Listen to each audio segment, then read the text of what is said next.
Kebocoran data lagi, DPR segera sahkan Undang-Undang Perlindungan Data Pribadi.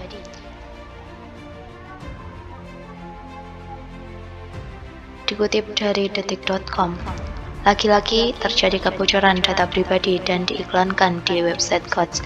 Kali ini data pribadi yang bocor diduga kuat identik dengan data BPJS Kesehatan. DPR pun desak segera membahasnya dan mengesahkan Undang-Undang Perlindungan Data Pribadi. Hal ini diungkapkan Cecep Suryadi, Komisioner Komisi Informasi Pusat.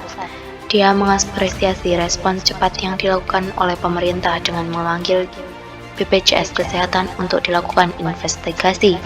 Sekaligus diperlukan juga upaya untuk segera mengusut secara tuntas dugaan kebocoran dan penjualan data pribadi warga negara.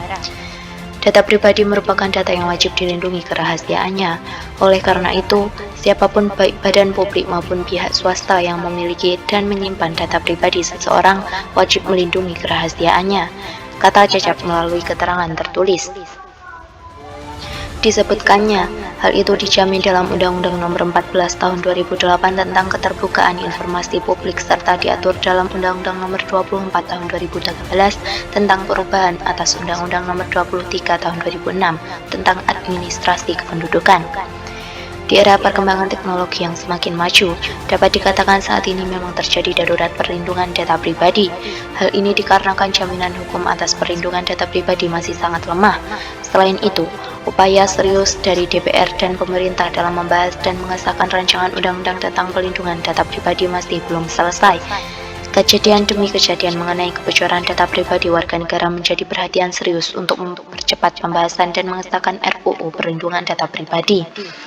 Bisa dikatakan saat ini terjadi darurat perlindungan data pribadi di tengah derasnya perkembangan teknologi, karena RUU Perlindungan Data Pribadi harus segera disahkan dan diundangkan demi menjaga kerahasiaan data pribadi warga negara Indonesia, tegas Cecep.